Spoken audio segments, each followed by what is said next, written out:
Vamos a tratar el día de hoy un tema conectado con los gobernadores en general, a propósito de esta detención del exgobernador de Tamaulipas, de Thomas Yarrington, que fue capturado en la bellísima Florencia, donde se despachaba con la cuchara grande y llamaba a sus familiares, y fue detectado. Después de 5 años que había aparecido la ficha roja de la Interpol, pues se echó ahí un quinquenio, se halló hecho un lustro, como dicen, pues disfrutando de sus ingresos que provienen aparentemente del narcotráfico, de los Zetas, del Golfo, del cártel del Golfo. Se me ocurre una reflexión a propósito de estos gobernadores en fuga,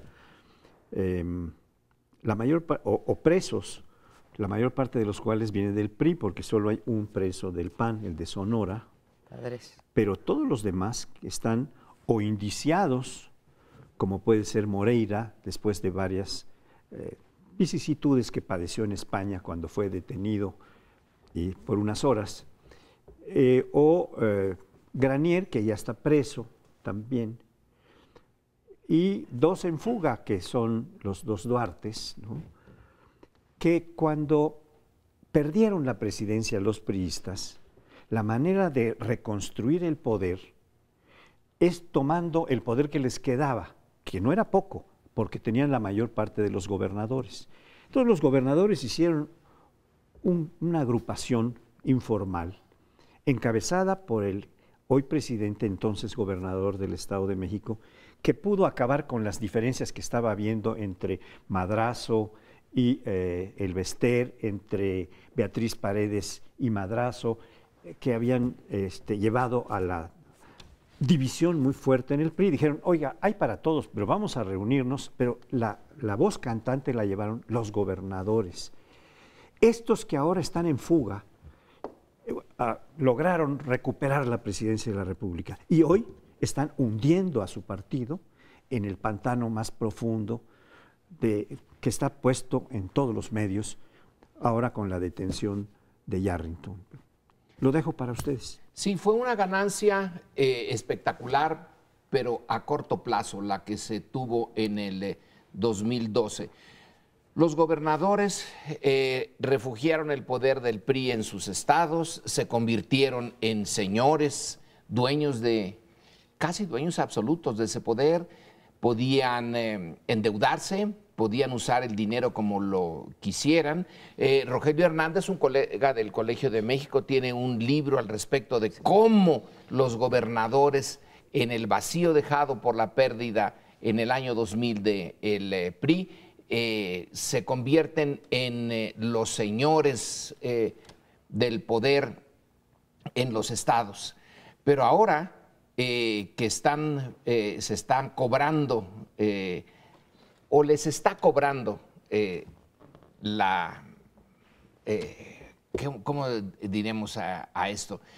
La mala suerte, la mala administración, los excesos, porque pudieron haber tenido más éxito si se hubieran moderado. Entonces ahora se lo van a cobrar a todo el partido y a todos los gobernadores. Ya no nos van a volver a decir que va a haber un nuevo PRI, como se supuso en el 2012.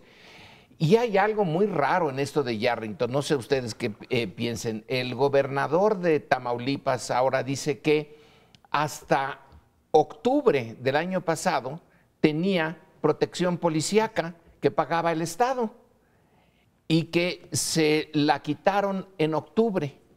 Yo no entiendo por qué no, en vez de quitársela, pues los llevaron a la cárcel. Si estaba rodeado de policías para protegerlo, ¿por qué mejor no decidieron llevárselo? No, quitaron a los policías para que el pájaro volara solito hacia otros continentes. ¿Qué es eso? Lo que dices que es una serie de complicidades que lo pudieron haber agarrado hace mucho tiempo y sospechamos que también a los otros. Bueno, lo que decían ustedes hace un momento, ¿no? El factor, los gobernadores fueron el factor de unidad y el factor que permitió que regresara el PRI al poder después de haber caído, se nos olvida, pero después de haber caído a tercer lugar en el 2006, ¿no? O en el 2009. En el 2006. Y ahora están siendo, en vez del factor del triunfo, el factor de la vuelta, están siendo el factor del hundimiento. En efecto, de todos los gobernadores de los que tenemos noticia en este sexenio, la gran mayoría son del PRI, si te vas para atrás con más razón. Hay 49 gobernadores en los últimos 13 años que han sido acusados. De estos, como bien dijo Paoli, solo queda en la cárcel Granier y uno más que fue interino, Reina, el de Michoacán. Sí. Bueno, y tenemos que aumentar también a Borge. Y Villanueva, que es anterior todavía. Me equivoqué, Borge, no, es Villanueva, ¿no? Que ya, bueno, fue extraditado y demás, ¿no? El de Quintana Roo. El otro Borge, el otro de Quintana Roo está en fuga. Entonces, tenemos a unos que han sido liberados, como fue Reynoso Femat, que pasó unas horas en la cárcel y también le dieron una... está haciendo su proceso en libertad. Tenemos otros que han sido liberados, o sea, se les ha perdonado en unas condiciones que no sabemos bien a bien cuáles fueron estas condiciones para no girar órdenes de aprehensión. Y luego tenemos el fenómeno Yarrington Coahuila, o sea, me refiero a Moreira.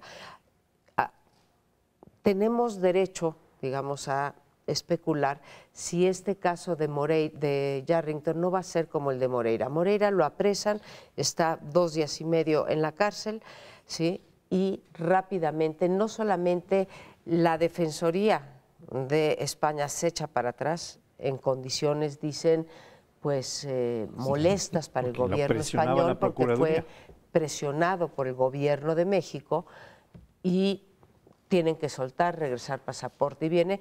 Y ahora está el caso de Yarrington, que pues guarda similitudes cuando menos.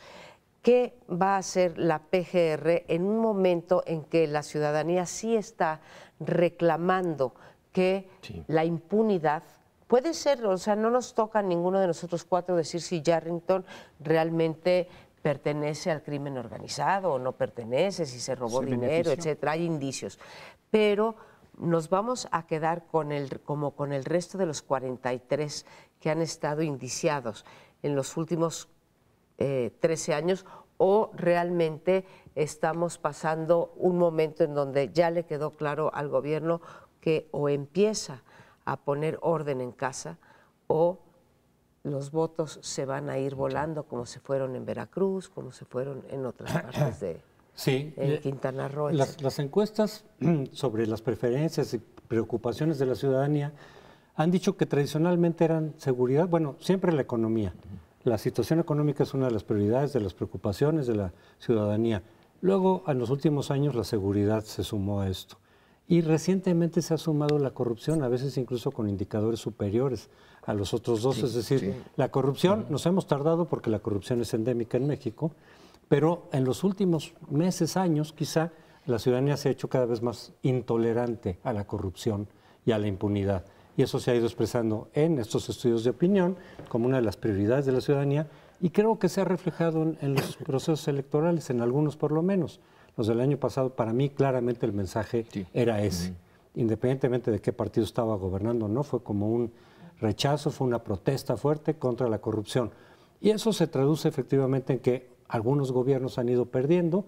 Uno pensaría que en el Estado de México, pero ahí todavía no está claro que el PRI pueda perder el Estado de México. Podría, es decir, pero no necesariamente va a ocurrir así.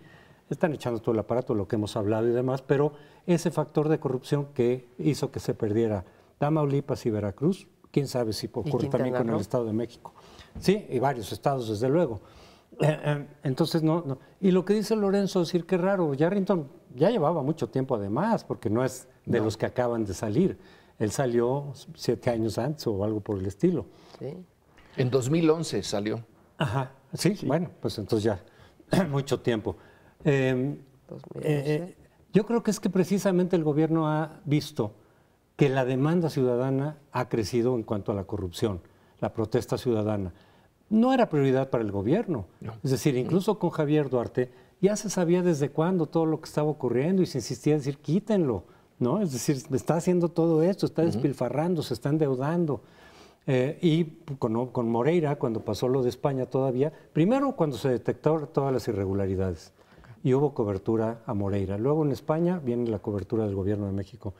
Es que el gobierno solo hasta que llega al límite es cuando hace algo o pretende hacer algo. Entonces, volvemos a lo de Javier Duarte. Orden de aprehensión, pero antes lo habían dejado ir. Parece que es una simulación. A lo mejor con Yarrington sí puede pasar lo de Moreira, vamos a ver. Hay que ver.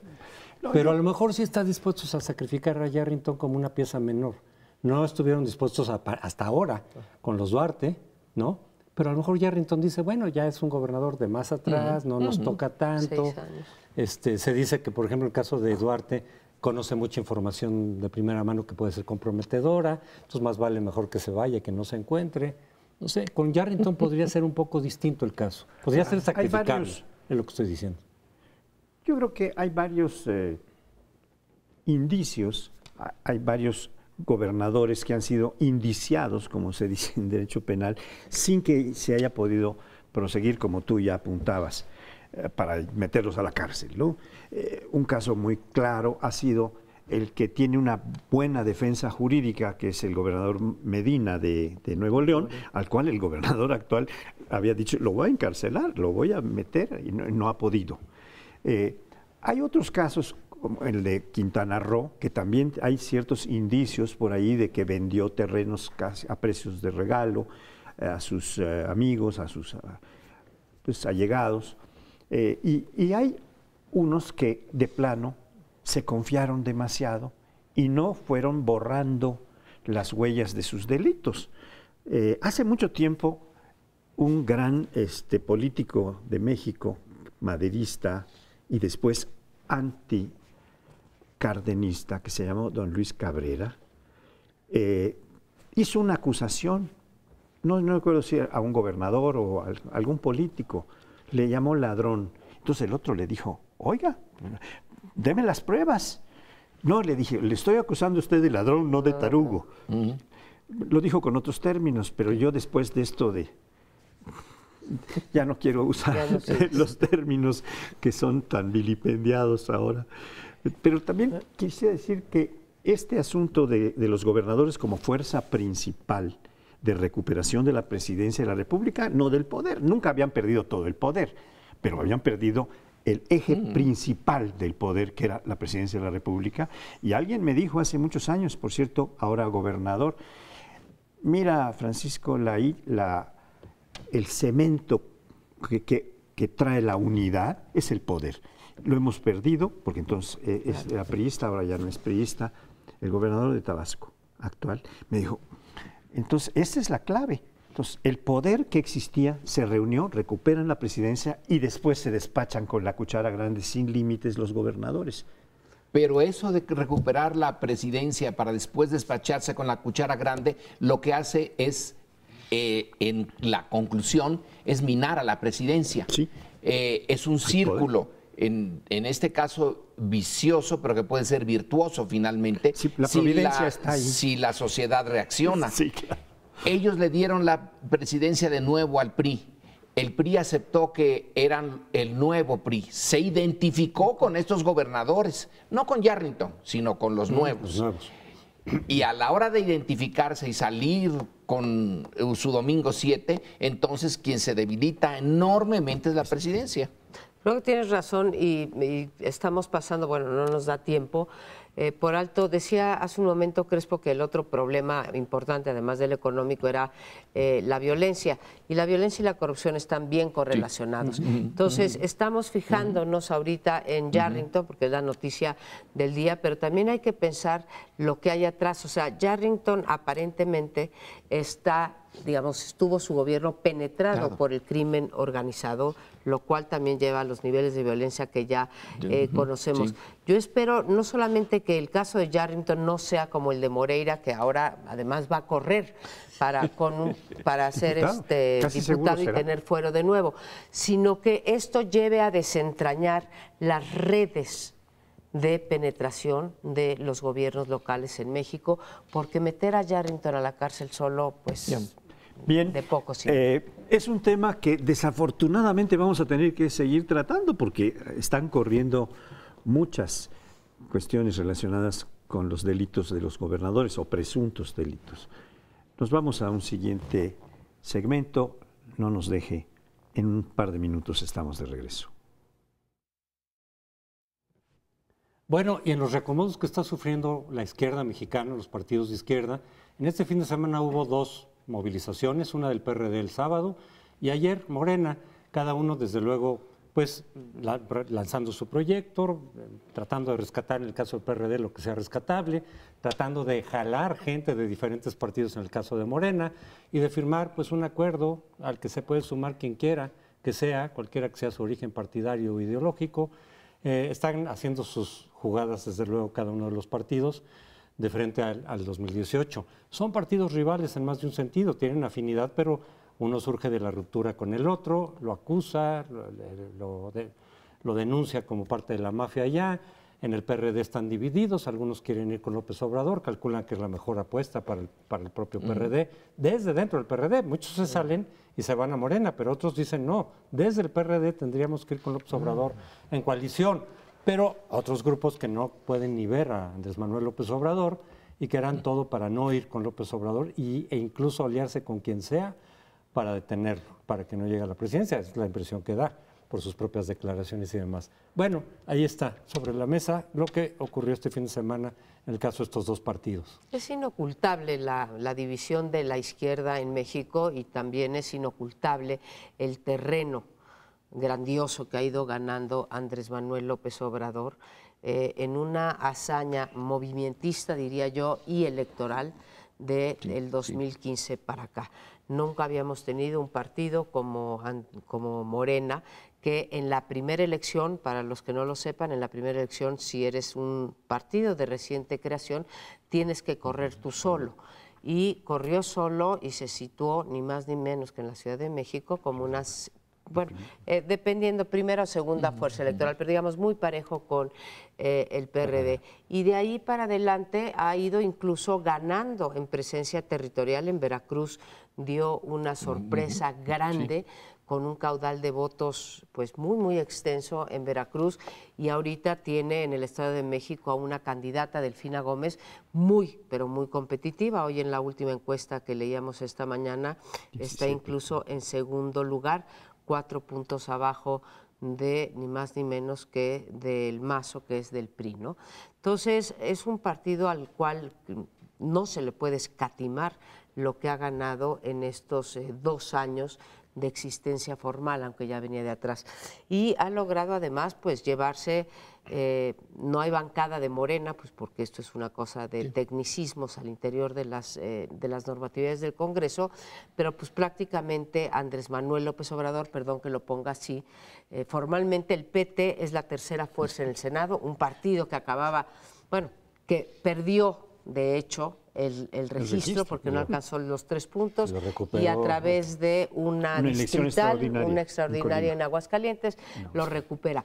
Para efectos prácticos, Andrés Manuel López Obrador tiene la tercera bancada más importante en el Senado y lo que esto significa en términos de, digamos, influencia y también de dinero. ¿Qué hace el PRD? Bueno, el PRD se lanza también a un mitin, es un mitin muy nutrido, hay que reconocerlo, o sea, el periódico hablaba de 200,000 personas, no sé qué tan confiables sean, sí se veía la plancha del Zócalo lleno, sí hubo también trifulcas, tampoco se pueden esconder, incluso hubo ahí aparentemente una golpiza entre tribus, pero entiendo que el PRD lo que está haciendo es decir, el PRD existe, ¿sí? El PRD no desaparece y el PRD se volverá a ser cuando menos la tercera fuerza. Yo lo encuentro difícil, pero entiendo la lógica, nada más que no confundan, como en otras ocasiones, llenar las plazas con llenar las urnas. Claro. O sea, son cosas muy distintas. Son cosas distintas y liderazgos distintos. Es interesante verlos un día uno y al día siguiente el otro con los 2 líderes. Alejandra Barrales, que carga ahora el hecho del departamento en Miami y de dónde sacó para irse a comprar una buena propiedad en Estados Unidos.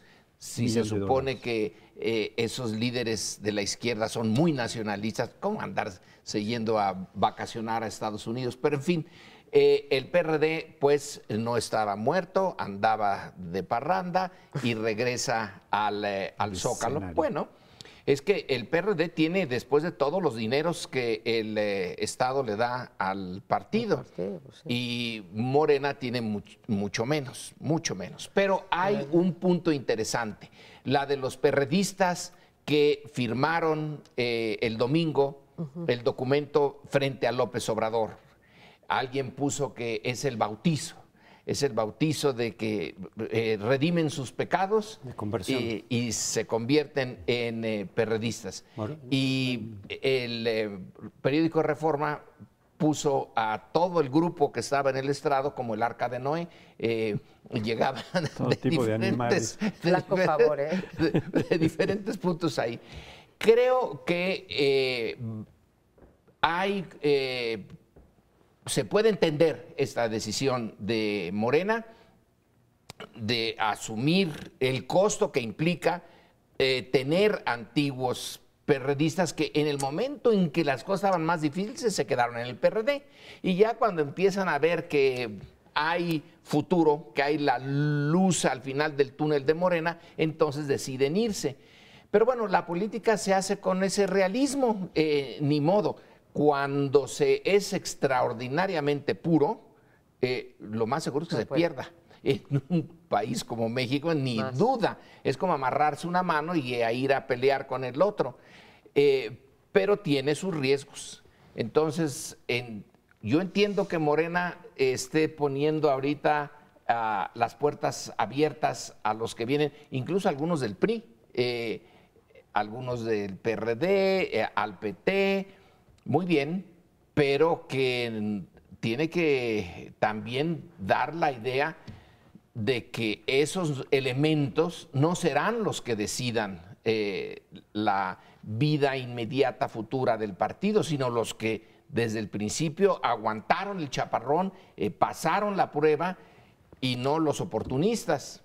Pero la política está hecha de oportunistas, en buena medida.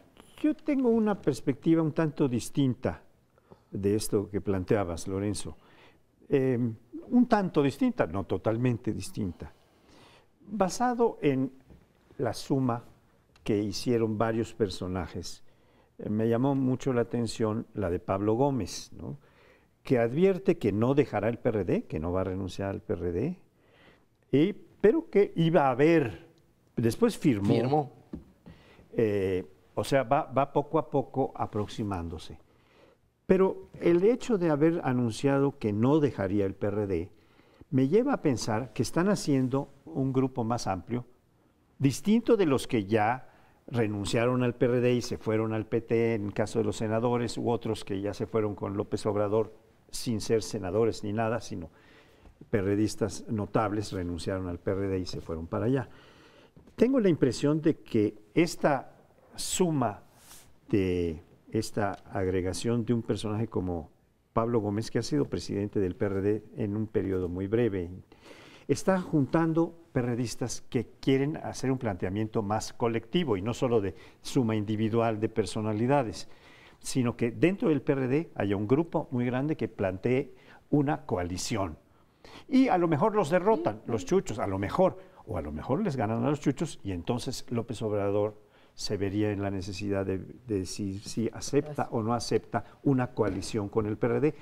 Y si estos pierden en el seno del PRD, se puede ir todo un grupo grande y decir, bueno, no renunciamos al PRD, pero nos vamos a aliar a esta candidatura. Y eso no, pues no lo pueden ni rechazar, porque no es una coalición formal.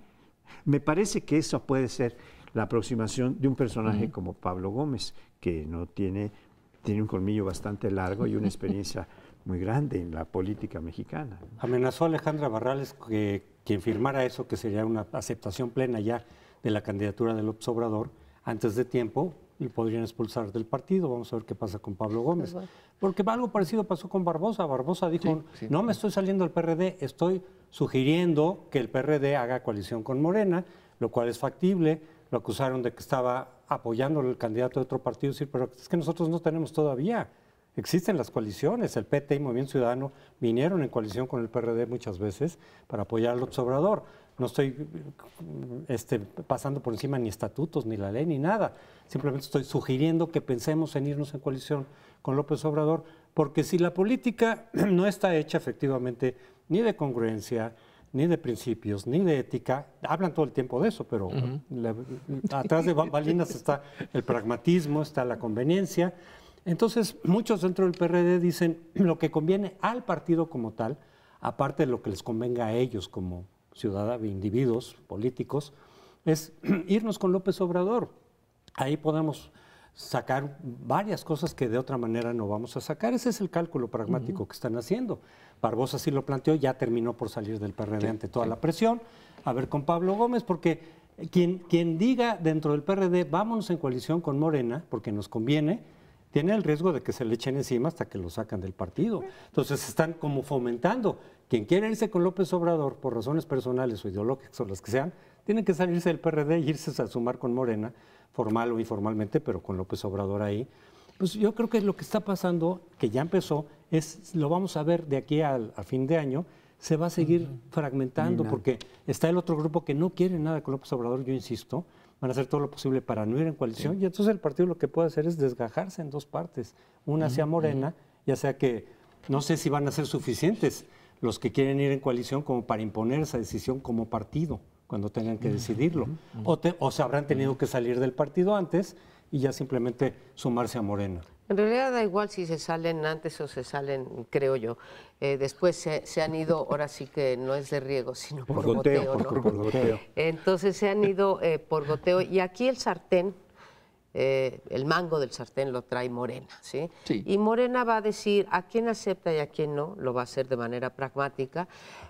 Si acepta una coalición formal entre dos partidos con dos emblemas, o más bien dice, no, ¿sabes qué? Yo no voy a ensuciar mi logo de Morena, el que se quiera venir, que se venga aquí de manera individual, y si ese individuo o esa persona que se viene conmigo tiene atrás una base territorial o una base clientelar o una base de electores, cualquiera que ésta sea, pues bienvenida. No creo que vaya a optar por esta idea de coaligar a los dos partidos, aunque es cierto lo que decía Lorenzo, pues digo, nunca han sido congruentes, y a pesar de haber dicho que con el PRD ni a la esquina, pues a la vuelta de la esquina igual nos encontramos con que van juntos en el 2018. Vete a saber, yo apuesto más por la cuestión individual. Por goteo. Ahora, por goteo. Ahora, esta cuestión del PRD, ¿sí? El problema no es que no se pudiera discutir una alianza con Andrés Manuel, y creo que hubiese ganado una alianza con Andrés Manuel como candidato. El problema es que Barbosa se saltó todas las trancas y como presidente del Senado, o de su grupo parlamentario, lo dice. Nadie está cerrado a decir, oye, nos conviene ir con tal. El problema es cómo han hecho las cosas el PRD, y que los que quieran ir con López Obrador se van a tener que hincar. Bueno, pero ahí se no nos hay terminó reglas. el tiempo de este segmento, regresamos al siguiente. Bueno, y relacionado con lo que veníamos comentando en el bloque anterior sobre las posibles alianzas y, bueno, pues quién puede ser ganador y si es por goteo o si mejor haces una coalición, etcétera, está el tema de la segunda vuelta. Todo indica, les quedan prácticamente minutos para poder pasar una reforma constitucional que llevaría a la segunda vuelta. Esto es que si nadie llega con 50% a la presidencia, los dos punteros, los dos que lleven el mayor número de votación, se irían entonces a una segunda vuelta y ahí se definiría el ganador. Esta es una reforma que se ha venido planteando ya hace mucho tiempo y sobre todo ha sido obstaculizada por el PRI por una razón muy fácil. El PRI es un partido que es el que mejor está distribuido a lo largo del territorio nacional y por lo tanto tiene más posibilidades de ganar. Hoy vuelve a la discusión, pero desde otra perspectiva.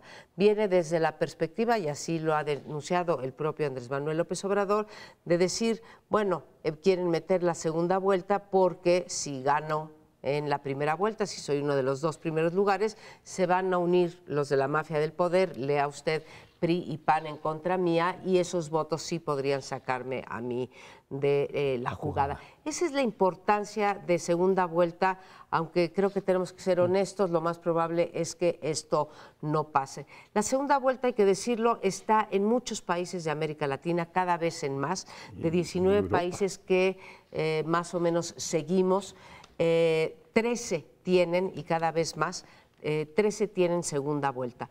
¿Resuelve los problemas? La verdad, no resuelve los dos problemas que algunos dicen que podría resolver. Primero, que si hay una litigiosidad en las elecciones y están muy cerradas, una segunda vuelta da la oportunidad de que se abran los resultados y que finalmente quede claro quién votó por quién. Tal no es el caso, porque muchas veces se cierran los resultados, como hemos visto en América Latina. El segundo es el del fraccionamiento de los partidos. La segunda vuelta presidencial no ayuda, al contrario, lo que permite es que los partidos pequeños, los que no llegaron a la segunda vuelta, venden muy caro su amor.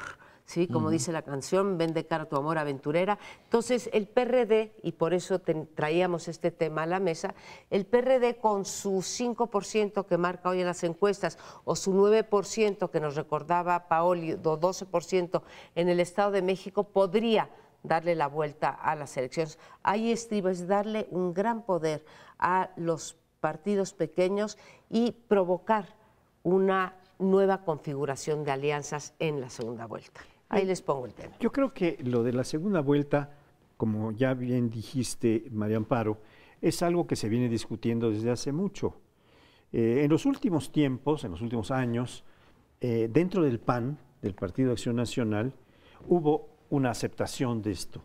Pero en años anteriores, en el seno del PAN, lo cual me consta, hubo Alonso Lujambio, presentó todo un estudio diciendo cuáles eran los problemas que no resolvía, a los que tú te referías, y cuáles eran los que creaba una segunda vuelta, viendo el panorama del sistema político en su conjunto. Entonces, eso frenó mucho, porque Calderón era muy cercano o Alonso Lujambio influía mucho desde el punto de vista de la politología, de los sistemas de partidos, etcétera, y de este punto de la segunda vuelta sobre Calderón. Muerto Lujambio, volvió a surgir, incluso Calderón presentó una iniciativa para proponer la segunda vuelta. El PRI, efectivamente, como ya se planteó, siempre ha estado opuesto por las razones que ya dijiste. Sin embargo, ahora está lanzando al Partido Verde, que es su aliado desde el 2001 en adelante, en la mayor parte de las elecciones ha ido aliado con el Verde, y está lanzando al Verde para que éste haga la propuesta de que se acepte. Y hay una idea que creo que está allí. La segunda vuelta no es igual en todos los países. Hay unos que muchos piden más del 50%, pero por ejemplo el caso de Ecuador pide el 40%, ¿no? Que acabamos de ver hace unos días. Y esto podría ser más aceptable para el PRI. Y además el PRI ha ganado experiencia en coaliciones, porque no solo va su voto, sino va el del Verde, va el del PANAL, va el de este partido nuevo, PES, el del PES, Encuentro Social. Y allí lo que decías, aplicado a los partidos pequeños, pues puede ser provechoso para incluso esta fracción que no quiere aliarse con López Obrador, pueda irse a aliar con el PRI, ¿verdad?, en una segunda vuelta. Y esto sí, pues es un volado, vamos a tenerlo que volver a pensar y revisar en estos días, porque las cosas van cambiando, ¿no? Dices, ¿esa fracción te refieres a la del PRD? Sí, me refiero a los chuchos. Que entonces podrían unirse PRI, PAN y una fracción del PRD si Morena tiene... Contra López Obrador. Pongamos si ganara como gana Peña Nieto, ¿no? El equivalente... 38. Y entonces, con estos tres grandes más la chiquillada, sí da para más del 50%. Tiene, sea así o no sea así, hay de todas maneras un problema irresoluble. Si se queda como están las cosas hoy, se puede volver a repetir que gobierne alguien que no tiene la mayoría. Lo más probable. Que es lo más probable, y con todos los problemas que tenemos. Ahora, si viene la segunda vuelta, se dice, no, ahora sí es mayoría, pero es una mayoría bastante falsa, porque es la de decir, bueno, pues ya que no ganó el mío, pues ahí le doy el voto a este, que no me siento identificado. Entonces tampoco hay una representación auténtica. En ninguna de las dos hay una representación auténtica. Y ese es el tema que nos ha llevado muchas veces a discutir las ventajas y desventajas del presidencialismo y de las ventajas de un sistema parlamentario en donde no hay necesidad de andarse ocultando. Cada quien va por su santo. Y ya si en algunas leyes deciden juntarse, se juntan y luego se vuelven a separar y son más auténticos que en la segunda vuelta artificial. Sobre todo porque en la segunda vuelta, si no lo haces como lo hacen los franceses, te puedes quedar, incluso quien gana la primera vuelta y pierde la segunda, o viceversa, quien pierde la primera y gana la segunda, su partido puede quedar muy minoritario.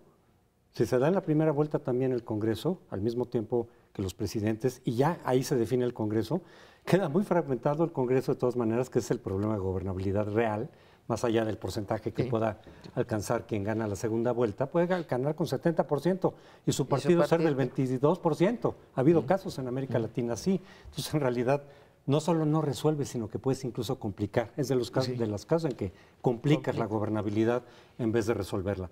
Pero en el caso de México hemos dicho, por lo menos desde el año 2000, que en la única vuelta que tenemos se da una especie de segunda vuelta, no completamente. ¿Por qué? Por el voto útil, porque quien ve que su candidato ya no tiene ninguna posibilidad, muchos de ellos optan por votar por optan por apoyar a alguno de los dos punteros, también en la lógica de decir, bueno, el mío ya no ganó, pero entonces voy a votar por mi segunda preferencia, o por quien le gane a la peor opción, un voto en contra. Y sí, el voto útil ha sido importante, sobre todo en el 2006, curiosamente, cuando el PRI cae al tercer lugar, los gobernadores se separan de madrazo porque quedaron confrontados. El PRI aportó más del 50% del voto útil de ese año, que fue muy cuantioso. El PRI aportó más de 2 millones y medio casi de voto útil, y el PANAL también. Y la cosa es que de ese voto útil del PRI del PANAL en 2006, el 65% se fue para López Obrador. O sea, los votantes no necesariamente hacen lo que las cúpulas les dicen, porque en principio había un acuerdo informal del PANAL, del Bester Gordillo con Felipe, que incluso les decía, para presidente voten por Felipe. Y también con algunos gobernadores priistas que hizo Elba un acuerdo, es decir, su aparato y su voto duro para Felipe, porque Madrazo ya perdió.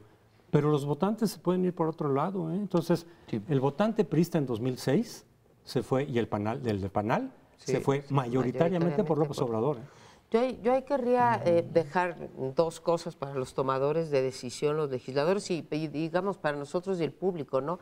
La primera es, ahí sí difiero contigo, Lorenzo, con respecto a los sistemas parlamentarios. Creo que en los últimos años hemos visto varios ejemplos de cómo tampoco el diseño institucional parlamentario nos va a sacar de esos problemas de fragmentación. El último fue el de Holanda, en donde por fortuna perdió este populista de derecho, pero se quedó 20-20-20-20, o sea, 5 fracciones parlamentarias, cada una con 20%, haciendo muy difícil la construcción de gobierno. Y bueno, ni más ni menos que en España el año pasado pues nos quedamos cuántos meses sin gobierno. Entonces, creo que va más allá del puro diseño institucional, aunque yo soy muy creyente. Y la otra es regresar al tema que pone José Antonio en la mesa.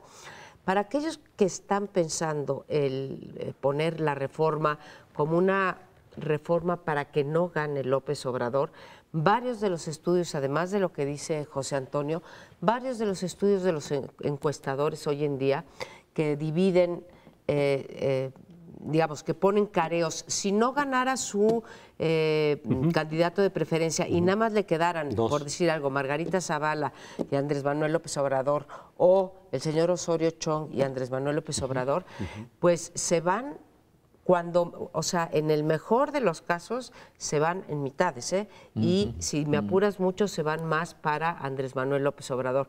Ahora, Andrés Manuel también está oponiéndose a Segunda vuelta. a esta reforma. ¿Es realmente un volado, Lorenzo? Pues nada más que hay alguna manera muy cercana al voto útil, no estrictamente igual, como la que ocurrió en 88 cuando Eberto Castillo era candidato presidencial Y declina, del ¿no? PMS y faltando un mes, poco menos de un mes para las elecciones, declinó en favor de Cárdenas. Bueno, invitó a todos sus electores, porque él sabía por las últimas Pero ahí se te encuestas fugan que muchos, venía a estar muy atrás. Entonces, suma sus votos. Aunque ya no hubo ni siquiera tiempo de cambiar las boletas, Eberto apareció en las boletas, pero se fueron muchos de los votos que hubieran sido para Eberto a Cuauhtémoc Cárdenas. El problema es que aquí no es siempre de sumas, pero bueno, nos vamos a un último bloque para comentar la situación en Siria y su relación con Estados Unidos. Pues bien, en este último bloque nos vamos a ir al Medio Oriente y a muchas otras partes en estos minutos. Lo de Medio Oriente es, pues, digamos, una sorpresa, es pregunta.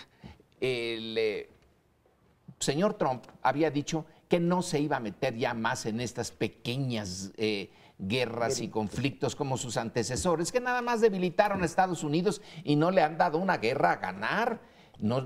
Desde Vietnam no veo una. Todas son ambiguas en el mejor de los casos. Siria es un problemón.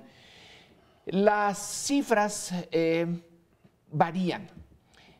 Algunos ponen en 400,000 los muertos de una guerra que ya lleva 6 años. Otros los ponen ya cerca del 500,000. Vaya, para un país tan pequeño, 500,000 es una cantidad enorme, ciudades destruidas, etcétera.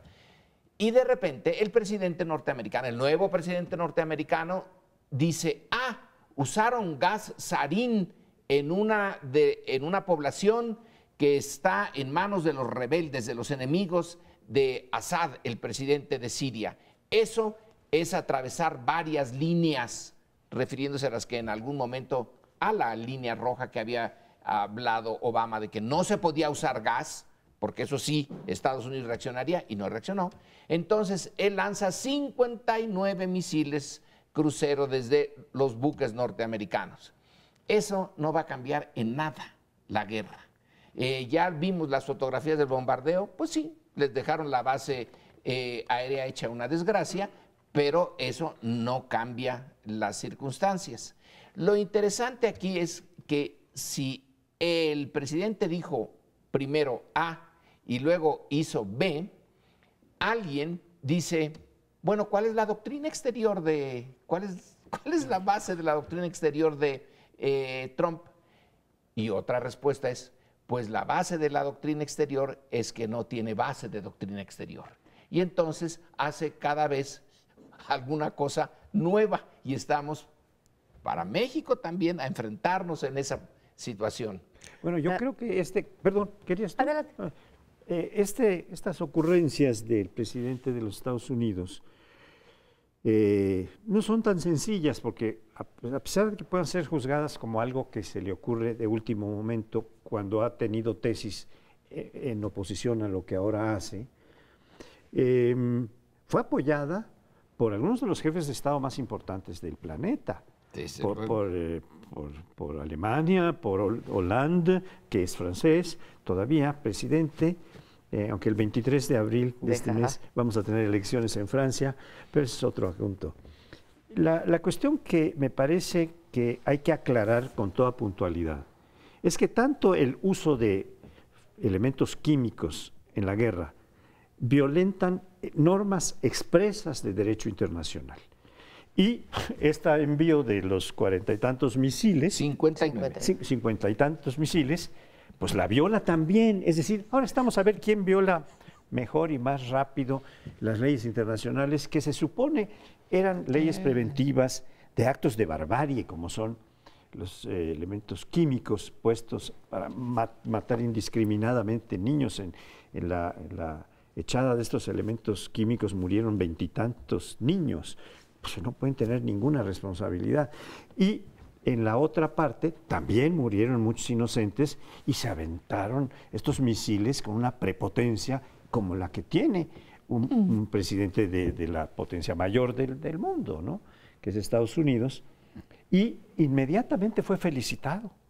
Y la otra cuestión que vale la pena tener presente es que el presidente de la Unión de Rusia, ya no Unión Soviética, Putin, y los líderes de Irán declararon, esto no puede seguir pasando. Si vuelve a pasar una cosa así, vamos a intervenir. Entonces hay una amenaza de que la conflagración se pueda extender mucho más y tendríamos a esos otros dos actores que no son menores. Los dos tienen poder atómico, Rusia e Irán.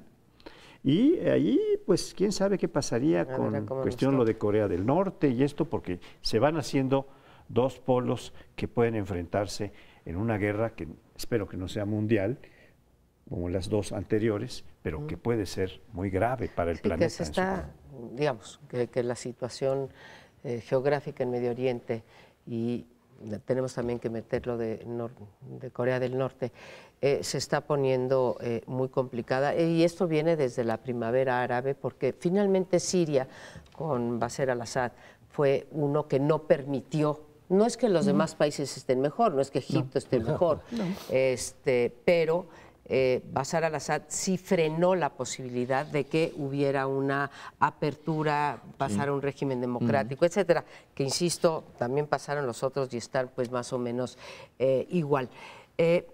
Cuando decía Lorenzo, pues ya no sabemos bien a bien cuáles son los principios, o si hay principios de política exterior, y lo junto con lo que también decía Paoli, de que fue aplaudido por buena parte de los mandatarios del mundo, de los más poderosos. También hay que decirlo, es la primera medida que fue aplaudida por la gran mayoría de los norteamericanos, ¿sí? Y eso es una cosa que si por un lado yo como mandatario estaría muy contenta que mi población me estuviera apoyando, a mí por otra parte me aterra, porque entonces ya encontró un juguetito con el cual no conozco hasta el momento ningún mandatario ni de México ni del mundo que no le guste que sus medidas sean aprobadas urbi et orbi, ¿no? Sí. Entonces es la primera vez después de 100 días, ¿ya son 100 días? Ya no, más, ¿verdad? Más de 100. Bueno, después de 100 días de gobierno que logra la aprobación, cosa que me parece, insisto, peligrosa. Y está la cuestión con Rusia, porque si bien su relación con Rusia había sido muy cuestionada internamente, esto le está permitiendo separarse, porque Rusia ha hecho una serie de pronunciamientos en contra de la política exterior de Trump, y esto le podría también a Trump permitir, ¿sí? Digamos, volverse a llegar a ciertos electores en materia de política exterior. Entonces, me voy a lo que decíamos, ¿no? La mejor política exterior es la política interior. Y no perdamos de vista en esto, tú dabas unas cifras, hay cifras más escalofriantes, Lorenzo, de allá, en efecto, 470,000 muertos, 117,000 desaparecidos, 6 millones de desplazados internos, 5 millones de asilados en el resto del mundo, y como siempre, de los que se quedaron en Siria, 4 de cada 5 son pobres. ¿Sí? Las élites nunca sufren, las élites se van o quedan protegidas en su burbuja. Entonces tenemos esas dos partes, ¿no? La exterior y la interior. Sí, yo retomo lo que dices de la diferencia que hubo en Siria respecto de otras revoluciones de primavera, de las árabes en otros países. Dices, no, es que no están muy bien los demás. No están muy bien, pero yo creo que sí está peor. Bueno, porque digo, por los datos que acabas de presentar y demás. Porque en los otros casos lo que pasa es que no es que se hayan abierto los dirigentes, es que fueron derrocados. Con la movilización sirvió para quitarlos, en el caso de Libia también y demás. Pero aquí Assad sí enfrentó resistencia también, pero sí ha tenido los elementos, incluso con ayuda internacional, con los países, para que no caiga su régimen. Y entonces es auténticamente una revolución que se ha prolongado con muchísimos costos. Entonces sí creo que el hecho de que se haya resistido y que se haya sostenido Assad a base de fuerza, de represión, de matanzas, etcétera, ha provocado una situación bastante más grave en Siria que en los países en donde cayó el gobierno o el dictador en turno, y pues sí, están bastante mal. Se pensaba que de ahí venía la democracia, pues no, no es tan fácil, es bastante más complicado. Pero esta guerra civil de Siria verdaderamente es desastrosa. Pero las sorpresas de las que hablaba sobre Trump, sí, porque en principio él pregonó un nuevo aislacionismo de Estados Unidos. Nos ha costado muy caro, estamos pagándoles a los demás países su seguridad, que se las paguen ellos. Pero además el giro que tú mencionaste, parecía que en el caso de Siria había más acercamiento con Putin, con Rusia, a diferencia de Obama, e incluso le criticó de alguna manera a Obama varios aspectos de su política exterior. Y en cambio era como un alejamiento de Europa, con la OTAN y los países de Europa. Bueno, pues lo sorpresivo es que de pronto tomó el partido distinto al que había prefigurado, y entonces viene el enojo de Putin y el aplauso también de los europeos y de sus aliados militares. Ahí hay un giro inesperado en ese punto que puede, desde luego, bueno, ser apoyado en Estados Unidos y por muchos de sus aliados tradicionales, pero desde luego que complica mucho el panorama. Complica en la todo región. y no hay respuesta clara. La idea ahora de atacar a Assad, pero su promesa original fue atacar a ISIS, al califato o al Estado Islámico que estaba emergiendo. Ese dijo, ese sí es mi enemigo y los voy a borrar de la faz de la tierra. Bueno, Assad está intentando borrarlos de la faz de la tierra y entonces atacó a uno que estaba atacando a sus enemigos. Entonces, eso de el enemigo de mis enemigos es mi amigo, aquí no funcionó. Y lo va a meter en más problemas porque se ha quitado un instrumento para seguir la guerra contra el Estado Islámico.